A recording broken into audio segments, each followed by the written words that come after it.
I never thought a simple photo would turn my life upside down, but that's exactly what happened last Tuesday. There I was, standing next to Mr. Peterson, our company director, both of us smiling as he shook my hand. The caption read, "Finally got that promotion. Hard work pays off. Career milestone." I didn't think much about posting it, just another career update on social media. How wrong I was. My name is Audrey, and at 25, I'd finally gotten my first big break at Marshall & Associates, moving up from entry-level manager to department head. It wasn't an easy journey. 3 years of overtime, countless presentations, and more coffee than I care to admit. But I did it on my own, and that meant everything to me. I was still riding the high of my promotion when my phone buzzed. The number wasn't saved in my contacts, but I recognized it instantly, my mother. 7 years of silence, and now, out of the blue, she was calling me. My hand trembled as I stared at the screen. "Hello." My voice came out smaller than I intended. "Audrey, sweetheart." My mother's voice was exactly as I remembered it, that sickly sweet tone she used when she wanted something. "Your father and I just saw your post. We're so proud of you." Proud. The word hit me like a slap. Where was that pride when I needed it most? "Thanks," I managed to say, gripping my desk to steady myself. "We should celebrate. Why don't you come over this weekend?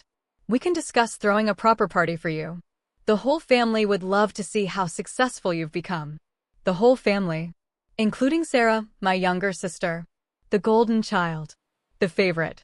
The one who could do no wrong. "I'll think about it," I said, my throat tight. "Please do, darling. We've missed you so much. It's time to put the past behind us, don't you think?" After we hung up, I sat at my desk, staring at nothing. 7 years of silence, broken because of a social media post. 7 years since I'd walked out of that house, vowing never to return. 7 years of building a life without them. My hand brushed against the medical alert bracelet on my wrist, the one that warned about my peanut allergy. The same allergy that my parents had treated as an inconvenience, and Sarah had used as ammunition for her cruel jokes. My grandmother's words echoed in my mind. Family is who treats you like family, not just who shares your blood. She'd been my real parent these past 7 years, supporting me through college, believing in me when no one else did. The words, "proud of you," kept echoing in my head. Funny how those words could feel so hollow coming from one person and so genuine from another. I looked at the photo on my desk. Me and Grandma at my college graduation. She was beaming with real pride that day, not the manufactured kind my parents were suddenly showing. The phone call from Mom had ripped open old wounds, and now the past came rushing back like a flood. Sarah was 3 years younger than me, but from the moment she was born, she became the center of our family's universe. While I got practical clothes from discount stores, Sarah had designer outfits. My parents would document her every move with expensive cameras, while my school achievements gathered dust in drawers. I remember my 10th birthday clearly. I'd been hoping for the art set I'd been eyeing for months, nothing fancy, just a basic kit with colored pencils and a sketchbook. Instead, I got a pack of No. 2 pencils, because they're what you need for school anyway. That same year, for Sarah's 7th birthday, our parents transformed the entire backyard into a Disney Princess Wonderland, complete with a hired Cinderella. Sarah is just more artistic, Mom would say when relatives questioned the disparity. She needs proper tools to develop her talent. You have to understand. My Aunt Jessica once said to my parents during a family dinner, children should be loved equally. This isn't right. I can still see Mom's dismissive wave. "Oh, Jessica, you don't have children. You don't understand. Our girls are just different. Sarah has real potential." The worst part wasn't even the material things. It was the constant emotional undermining. Like the time I won first place in a state math competition. Instead of congratulations, Mom said, "That's nice, dear, but did you see Sarah's painting got displayed in the school hallway?" My grandmother saw through it all. "This isn't right, Margaret," she'd tell my mother. "You're raising one child to be entitled and the other to feel worthless." "Mom, please," my mother would respond with an eye roll. "Sarah is gifted. Audrey is ordinary. We're just being realistic about their capabilities." Sarah learned quickly how to exploit her position. She'd break something and blame me, knowing our parents would believe her without question. She'd accidentally spill juice on my homework, then cry when I got upset, making me look like the bad guy. Once, she even told her friends they couldn't play with me because I was the boring sister. The day I got accepted into the advanced mathematics program at school, Sarah had a minor role in a school play. Guess which event my parents attended? I sat alone in the math classroom during the awards ceremony, watching other parents beam with pride at their children. My certificate was signed by my teacher and the principal, but my parents never even saw it. "Your sister needs us more," Dad would say whenever I tried to express my feelings. "She has real talents to nurture. You're more independent." Independent wasn't a compliment. It was their way of justifying their negligence. Even our relatives could see it. During family gatherings, conversations would halt when Sarah would dramatically demand attention or deliberately exclude me from activities. The adults would exchange uncomfortable glances, but my parents remained oblivious, or perhaps willfully blind. Life has a way of throwing curveballs when you least expect them. Mine came in the form of a peanut butter sandwich at Grandma's house when I was 12. I'd eaten peanut butter countless times before. It was actually one of my favorite foods. But that day was different. "Want a sandwich, sweetheart?" Grandma had asked, making her famous peanut butter and honey combination. I nodded eagerly, watching her spread the creamy peanut butter across the bread. 3 bites in, something felt wrong. My throat started to tighten and breathing became increasingly difficult. I remember dropping the sandwich, my hands clutching at my throat. What happened next is still a blur in my memory. Grandma's quick thinking saved my life. She immediately recognized the signs of anaphylaxis and called 911. I remember her holding my hand in the ambulance, her voice steady but scared. "Stay with me, sweetheart. Just keep breathing." My parents arrived at the hospital about an hour later, clearly annoyed at having to leave work. Mom was tapping her foot impatiently while the doctor explained about severe peanut allergies and how they can develop suddenly, even if you've never had problems before. "She'll need to carry an EpiPen at all times," the doctor emphasized, "and you'll need to be very careful about checking ingredients in everything she eats. Cross-contamination can be dangerous too." Dad nodded absently, checking his watch. Mom was already on her phone, probably texting Sarah's dance instructor about being late for pickup. The ride home was worse than the hospital. They waited until we were in the car before letting their true feelings show. "This is just perfect," Mom muttered, as if we didn't have enough to deal with. "First the math tutoring, now this. Everything with you has to be complicated, doesn't it, Audrey?" Dad added. I pressed myself against the car door, trying to make myself as small as possible. My throat was still sore from the reaction, but their words hurt more than any physical pain. The years that followed were a careful dance of reading labels and carrying EpiPens. Grandma made sure I had proper medical alert bracelets and helped me learn how to advocate for myself. She even called the school to make sure they understood the severity of my condition. Sarah, of course, found endless amusement in my new medical condition. She'd wave peanut butter sandwiches in my face, laughing when I flinched away. "Oh, sorry," she'd say with fake innocence. "I forgot you're allergic to everything now." At family gatherings, she'd loudly announce, "Be careful, everyone. Audrey might die if she eats the wrong thing," making me feel like even more of an outsider. My parents never corrected her behavior. If anything, they seemed annoyed by my need for caution. I learned to pack my own meals, check every label 3 times, and never trust food I hadn't personally verified. It was exhausting, but it became my normal. My high school graduation should have been a moment of triumph. Full scholarship to Northwestern State University. I'd done it entirely on my own, maintaining straight A's while juggling part-time jobs and my constant vigilance about food allergies. The acceptance letter felt like validation for all those nights I spent studying while Sarah's music blasted through the walls from her bedroom. The family dinner where I announced my college acceptance is forever etched in my memory. "I got into Northwestern," I said, trying to keep my voice steady. "Full academic scholarship." "That's nice, dear," Mom said, barely looking up from her plate. "The thing is," I continued, gripping my fork tightly, "I'll need help with housing." The scholarship covers tuition, but not accommodation. I've looked into the costs. No, Dad's response was immediate and flat. You chose to apply to a college in another state. That was your decision. We're saving for Sarah's education. She's planning to attend Juilliard in 2 years, and that's not cheap. I stared at my plate, fighting back tears. Sarah smirked from across the table, twirling her pasta with deliberate slowness. But it's just the housing cost, I tried again. The scholarship covers everything else. Audrey, Mom's voice was sharp, we've made our decision. If you want to go to college out of state, you'll have to figure out the housing situation yourself. That's when the front door opened, and Grandma walked in, holding a congratulations balloon and a small gift bag.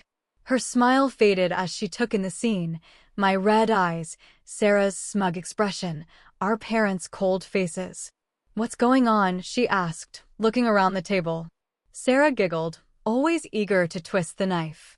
Oh, Audrey got into college, but she'll be living on the street because Mom and Dad won't pay for her housing. They're saving their money for my Juilliard education instead. The silence that followed was deafening. Is this true? Grandma's voice was quiet but sharp. When no one answered, she continued, Margaret, Richard, how dare you? Your daughter earned a full scholarship, and you won't even help her with housing. Mom, please, my mother sighed. Sarah's education.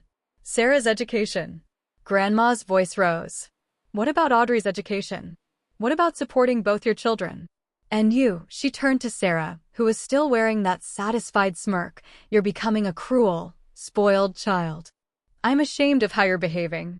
Sarah's face crumpled, and she burst into tears, her usual tactic when things didn't go her way. Mom and Dad immediately rushed to comfort her, shooting angry glares at Grandma and me. This is exactly what we mean, Mom snapped. Audrey and you, Mom, you're always causing problems, always making everything difficult. Something inside me snapped. Without a word, I stood up and walked out of the dining room. I climbed the stairs to my bedroom, pulled out my old duffel bag, and started throwing in clothes. Grandma appeared in the doorway a few minutes later. Pack everything you need, sweetheart. You're coming home with me. But college, I started. We'll take care of it, she said firmly. I'll pay for your housing. You focus on your studies and building your future. 20 minutes later, we walked out of that house together, leaving behind my parents' angry voices and Sarah's theatrical sobs. In that moment, I felt something I hadn't felt in years, hope. College life was everything I'd hoped for and more. My tiny apartment near campus became my sanctuary, a place where I could finally breathe freely without walking on eggshells. Grandma visited often. She never missed a birthday, a holiday, or any milestone in my life. My parents and Sarah, on the other hand, became ghosts. No calls on Christmas, no cards on my birthday, not even a text message during graduation. 7 years of complete silence. So when I found myself standing on their doorstep after that phone call about my promotion, it felt surreal. The house hadn't changed. Same cream-colored walls, same manicured lawn, same brass knocker that I used to have to stretch to reach. Mom opened the door with an enthusiastic Audrey that seemed rehearsed. She pulled me into a hug that felt foreign and stiff. The living room was exactly as I remembered it, still dominated by Sarah's achievements. Her Juilliard degree held the place of honor above the fireplace. She sat in Dad's old armchair, scrolling through her phone, barely acknowledging my presence except to roll her eyes when Mom gushed about my promotion. We're so proud of you, sweetheart, Mom kept saying, the words sounding hollow after 7 years of silence. Aren't we, Richard?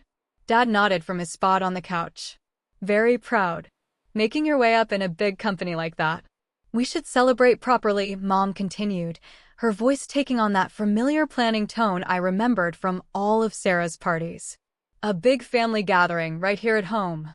Everyone would love to see you, Aunt Jessica, all your cousins, grandmother too. I asked pointedly, grandmother too? Of course, Mom said quickly, though I caught her slight grimace. We want to make things right, Audrey. It's been too long. Let's say 2 weeks from now, give everyone time to make arrangements. I found myself nodding, though every instinct screamed this was wrong. Sure. That sounds nice. The 2 weeks leading up to the party were strange. Work kept me busy with my new responsibilities, but my phone buzzed constantly with messages from my suddenly attentive family. Mom sent daily texts about party preparations. Sarah, who hadn't acknowledged my existence for 7 years, suddenly sent me a friend request on social media with a message that read, "Time to put the past behind us, sis." Grandma was ecstatic about the reconciliation. "This is all I've ever wanted," she told me over our weekly dinner, "for my family to be whole again." The day of the party arrived, warm and sunny. I pulled up to my parents' house to find cars already lining the street. Inside, the house buzzed with activity. Aunt Jessica's daughter, Emma, darted around with her phone, recording everything like a tiny documentary filmmaker. The smell of catering filled the air, all nut-free, I noticed with surprise. "Audrey." Grandma enveloped me in a warm hug. "You look beautiful, sweetheart." Aunt Jessica hugged me next. "So proud of you, kiddo. Department head at your age? That's incredible." Sarah stood by the stairs in a designer dress that probably cost more than my monthly rent, greeting guests with her practiced pageant smile. Our parents fluttered around, playing the perfect hosts, as if the last 7 years had never happened. When everyone was seated at the elaborately decorated dining table, Mom clinked her glass for attention. "We're so happy to have everyone here today," she began, smiling broadly. "As you know, we're celebrating Audrey's promotion." She paused for polite applause. "It's wonderful to see her finally finding her footing in the corporate world." I should have known the word "finally" was a warning sign. "And speaking of success," Mom continued, her voice brightening, "I'd like to take a moment to talk about our Sarah. Many of you know she graduated from Juilliard with honors last year. She's such a talented artist, truly gifted." The next 5 minutes were a detailed recap of Sarah's achievements, ending with, "And now that Audrey has this wonderful position in the upper management, we're hoping she'll help her incredibly qualified sister join this prestigious company." The table fell silent. I could feel Grandma's eyes on me. I saw Aunt Jessica's uncomfortable shift in her chair. Emma kept her phone trained on the scene, capturing every excruciating moment. "Actually," I said, my voice surprisingly steady, "I'm not in a position to hire anyone. I'm a department head, not a director. I don't make hiring decisions." Mom's smile tightened. "But surely, with your new influence." "Excuse me," I cut her off, standing up. "Mom, Dad, can we talk privately?" They followed me into the kitchen, their practiced smiles dropping as soon as we were alone. "I thought this was supposed to be a celebration of my promotion," I said quietly, "not a networking event for Sarah." "Don't be selfish, Audrey," Mom snapped. "Sarah needs this opportunity. Family helps family." "Selfish," I repeated in disbelief. "After 7 years of no contact, you reach out only because you want something from me, and I'm the selfish one?" Dad's face hardened. "We've given Sarah every advantage, invested everything in her future. The least you could do is help your sister now that you're in a position to do so." We returned to the dining room, the tension following us like a storm cloud. I sat down, trying to ignore the concerned glances from Grandma and Aunt Jessica. The catering staff had served the main course while we were gone, some kind of elegant chicken dish with a creamy sauce. I took a few bites, my mind still churning from the conversation in the kitchen. The sauce had an interesting flavor, nutty, almost. My throat suddenly felt tight. A familiar panic gripped me as I realized what was happening. "Peanuts," I managed to gasp, my hand already fumbling for my purse and the EpiPen inside. "There's peanuts." The room began to spin. I could hear chairs scraping, voices raising in alarm. Grandma's voice cut through the chaos. "Someone call 911. Everything after that became a blur of sounds and shadows. The last thing I remember was the feeling of my throat closing and Grandma's hands gripping mine. I woke up to the steady beep of hospital monitors. My throat felt raw, my body heavy. Grandma sat beside my bed, her face drawn with worry and exhaustion. "Oh, thank God," she whispered when she saw my eyes open. "We almost lost you, sweetheart. The doctor said it was one of the worst anaphylactic reactions they've seen." I tried to speak, but my throat was too sore. "Don't try to talk yet," Grandma said, squeezing my hand. "You've been out for several hours. The EpiPen and the paramedics barely got to you in time." I managed to rasp out, how?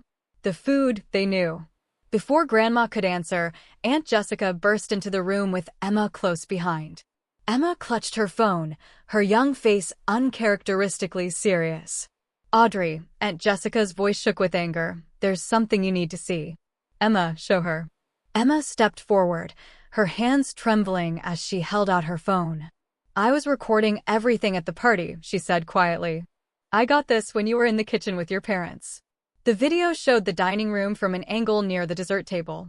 I could see myself leaving for the kitchen with my parents. Then, clear as day, Sarah stood up and walked to my place setting.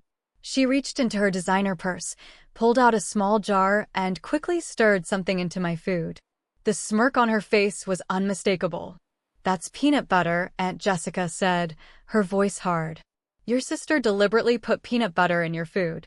I stared at the phone screen, watching the scene play out again. Sarah, my own sister, had tried to. She could have killed you. Grandma's voice broke.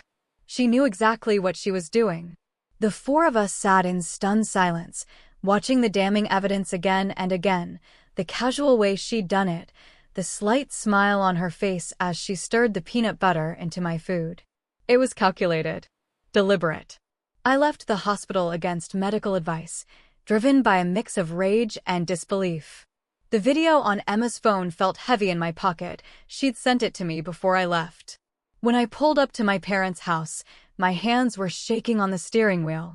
They were all in the living room, Mom, Dad, and Sarah, acting as if nothing had happened, as if I hadn't nearly died at their dinner table hours earlier. What are you doing here? Sarah asked, barely looking up from her phone. Shouldn't you be in the hospital being dramatic? I know what you did, I said, my voice surprisingly calm. I know you put peanut butter in my food. Sarah's head snapped up, her face a mask of outrage. Mom jumped to her feet. How dare you accuse your sister, she spat. Haven't you caused enough problems?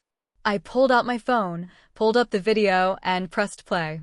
The room fell silent except for the damning evidence playing on the screen, Sarah methodically stirring peanut butter into my food, that self-satisfied smirk on her face.